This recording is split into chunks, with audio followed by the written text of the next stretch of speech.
Pois é, amigos. Infelizmente, venho aqui dar uma notícia trágica. Uma coisa que eu nunca pensei que teria que noticiar, mas que infelizmente aconteceu. No dia 25 de março de 2025, o futebol brasileiro faleceu. De uma forma melancólica, de uma forma triste, ele nos deixou. Um futebol que nos deu tantas alegrias, nos proporcionou tantos momentos incríveis, momentos mágicos, tantos jogadores fantásticos, mas que nos últimos anos vivia os piores momentos de sua existência e que já deu sinais preocupantes na última segunda-feira, quando de forma unânime teve reeleito como presidente da principal confederação do país, a CBF, o senhor Edinaldo Rodrigues, que será presidente dessa falida confederação até pelo menos 2030. E o que nós vimos ontem diante da Argentina foi os aparelhos sendo desligados, à força, e de forma súbita, de forma cruel, destino leva a seleção brasileira e junto o futebol brasileiro. Vamos aqui respeitar um minuto de silêncio. Um minuto de silêncio é muito tempo também, né? Deixa eu entrar em cena aqui também, começar essa bagaça.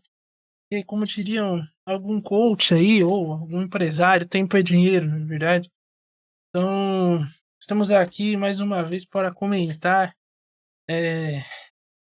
mais um jogo da seleção brasileira, mais uma derrota. Mano, eu comecei esse projeto aqui e olha, eu não esperava que eu fosse comentar tanta desgraça, viu? Puta que pariu. Eu me sinto quase uma Sônia Abrão aqui, de tanta catástrofe que eu já tive que presenciar assistindo a seleção brasileira. Realmente é uma fase horrorosa que vive a nossa seleção e o nosso futebol como um todo, né? Porque o senhor Edinaldo Rodrigues aí reeleito de forma unânime para mais um mandato aí na CBF. Mas antes de entrar aqui nos pormenores desse jogo, peço que você deixe o seu like, se inscreva no canal, ative o sininho para não perder nada.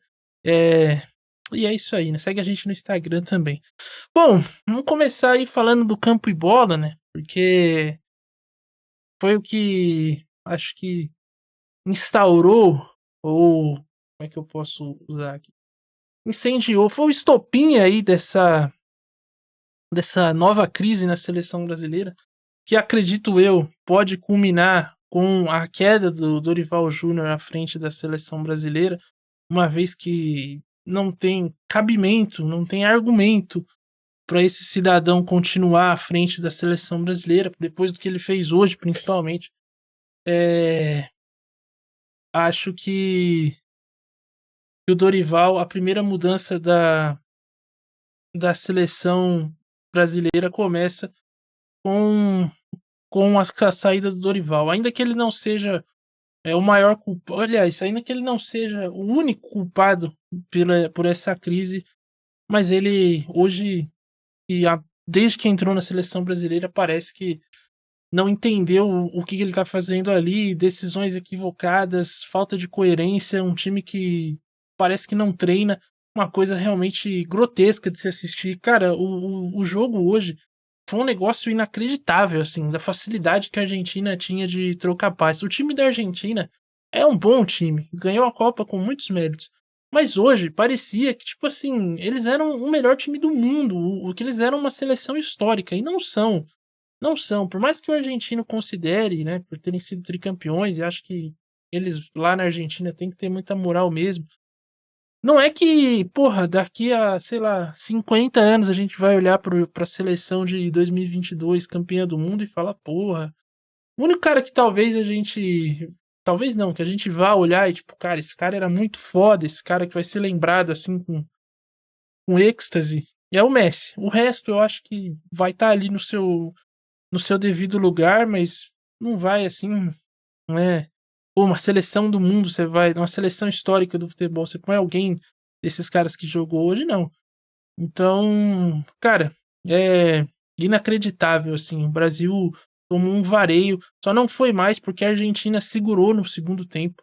E tudo isso ganhou, meteu 4 sem fazer força. Se tivesse feito, teria terminado 6-7, sem brincadeira nenhuma, dado a diferença entre os times. O Brasil entrou em campo com 4 atacantes, né? Porra, aí a gente tem que colocar na conta do Dorival. O mundo avisou pro Dorival de que jogar com 4 atacantes não era uma boa ideia, porque ele ia perder o meio de campo. Dito e feito, Argentina com Paredes, Depou, McAllister e Enzo Fernandes engoliu, e o Thiago Almada, que jogou hoje também, engoliu o Brasil. Mas assim, é bizarra a falta de competitividade, de combatividade da seleção brasileira. Até em atitude. Teve jogador hoje que de verdade deu vergonha de ver. Os caras realmente desligados, sem apáticos, sem vontade. Porra, hoje foi grotesco. Contra a Colômbia, eu nem entrei muito nesse mérito da vontade, porque eu achei que os caras até estavam afim. Mas hoje deu pra ver que alguns deles não estavam nem aí, cara. O Rodrigo fez uma partida nojenta, assim, e quis meter banca por cima do Paredes, né? Questionar, falar que o cara era ruim. Pô, ele pode até ser ruim, cara, mas, pô, você não tem direito de jogar a bolinha que jogou hoje e meter uma dessa. Falta também noção pra esses caras. Pô, o Rafinha falar o que falou e fazer a partida que ele fez hoje também é outro. Cara, o Vini Júnior abaixo também. Até tentou no início do jogo, mas depois sumiu. O único do ataque que tentou fazer alguma coisa, que brigou, que estava inconformado, foi o Matheus Cunha. Cara, os dois no meio-campo, eu tiro um pouco. Eu divido um pouco a responsabilidade com o Dorival, porque eles estavam numa situação que, cara, era impossível. Eram dois caras tendo que combater cinco. Não tem como, é humanamente impossível o trabalho que eles tinham que fazer, porque taticamente era um plano que já nasceu errado, só o Dorival não percebeu. Então eu acho que Joeliton, que não fez uma boa partida, e André também esteve abaixo, eu acho que esses caras a gente tem que jogar também e dividir a responsabilidade com o Dorival. Agora, o sistema defensivo, pai amado, que partida horrorosa do Guilherme Arana. Aliás, mais uma, né? O Guilherme Arana tá mal no Galo, nunca foi bem na seleção e segue sendo convocado. O porquê só ele e o Dorival sabem. Porque não tem justificativa. O quarto gol, ele sai na frente do Giovanni Simeone, aliás, do Juliano Simeone, e chega atrás do cara. Porra, é inacreditável. Ele perde na corrida. O cara era um lance morto que vira gol pela incompetência dele. O Marquinhos também mal demais no lance. Aliás, o Marquinhos é outro cara que, sinceramente, essa cadeira cativa que ele tem, eu não consigo entender. Porque ele é um bom zagueiro, mas não é digno de toda essa moral que ele tem. Para mim, é um zagueiro nota 7, 8, que num contexto com um parceiro ideal que ofereça a ele condições de crescer, ele vai muito bem, como era o Thiago Silva, né? O Thiago Silva elevava o nível do Marquinhos. O Marquinhos não parece ser o cara que consegue elevar o nível do parceiro de zaga. Ele precisa de alguém que faça isso por ele. É um bom zagueiro, não acho que seja descartável, mas não acho que mereça essa cadeira cativa, não. Muito menos ser o capitão da seleção. Acho que está na hora de rever isso daí também.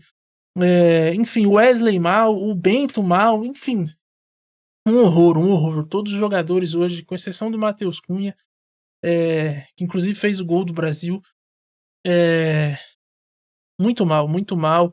O Dorival, para mim, é o principal responsável e é fim da linha para ele. Quem que vai vir no lugar, eu não sei. Agora, a gente tem que falar. Antes de entrar na questão chamada CBF Edinaldo Rodrigues, vale dizer que a Argentina fez tudo isso sem o Messi.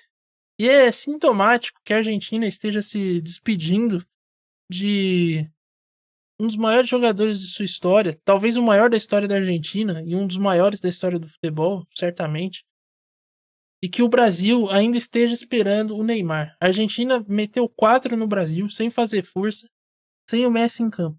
E o Brasil, que ainda sonha em jogar em ter o Neymar 100%, parece perdido. Quando acabou a última Copa, a sensação que passava era, meu Deus, quando o Messi acabar a carreira dele, a Argentina vai passar mais uns 28 anos sem ganhar a Copa, porque esse time é ok, mas vai faltar quem decida. E hoje, se fosse para apostar, o Brasil, por mais que ainda não esteja classificado, é muito provável que vá se classificar. A Argentina está muito mais perto de brigar por alguma coisa na Copa do que o Brasil, que ainda sonha em ter um cara que, sinceramente, a gente não sabe o que quer da vida. Então eu acho que não sei se não é também pra gente repensar essa coisa do Neymar, não olhar para o que tá se fazendo na Argentina e sinceramente falar, cara, se você quer estar aqui, então, porra, faça por merecer. Se comporte como tal e vista a camisa, porque não dá pra gente também ficar refém de uma figura que tá aí. Há uma semana atrás estava envolvido em uma polêmica que ninguém sabe o que que é, mas que, cara, para alguém com o tamanho que ele tem, jamais ele podia se deixar cair numa bobagem dessa, entendeu? Tá envolvida com mina do job. Porra, ele pode fazer o que ele quiser na vida dele, mas, cara, ter isso vinculado com o peso que ele tem, com a responsabilidade que ele tem, né? Já que ele quer ser o camisa 10 da seleção brasileira. Porra, enfim, é mais uma coisa aí que a gente tem que pensar. E por fim, mas não menos importante, falar da CBF e do senhor Edinaldo Rodrigues, que foi reeleito por pelo menos até 2030, de maneira unânime, aí por isso com consenso aí, com o voto de todos os clubes do Brasileirão. Então, cara, sinceramente, olhando pro futebol brasileiro, eu não acho que vai mudar nada. Aí a CBF está preocupada em fazer política, os clubes só estão preocupados, cada um com o seu próprio rabo. Então, da próxima vez, qualquer dirigente aí reclamar de arbitragem no Campeonato Brasileiro ou em qualquer campeonato estadual e dizer que as coisas têm que mudar, isso não pode acontecer, mostre para ele a votação dele, a anuência dele aí, para que esse comando do futebol brasileiro siga. Então, assim, é um cenário calamitante, é um cenário realmente muito preocupante. Não tem perspectiva nenhuma de que as coisas vão mudar, pelo menos não tão cedo. O futebol brasileiro segue aí sem rumo. A gente tem uma Série A que funciona mais ou menos, de vez em quando tem os seus problemas, poderia ser muito melhor.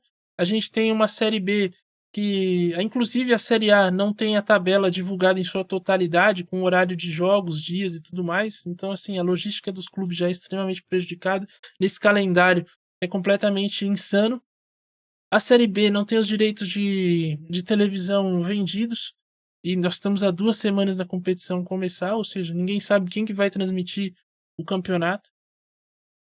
O futebol feminino tem cada vez menos investimento e o Brasil vai sediar a próxima Copa Feminina.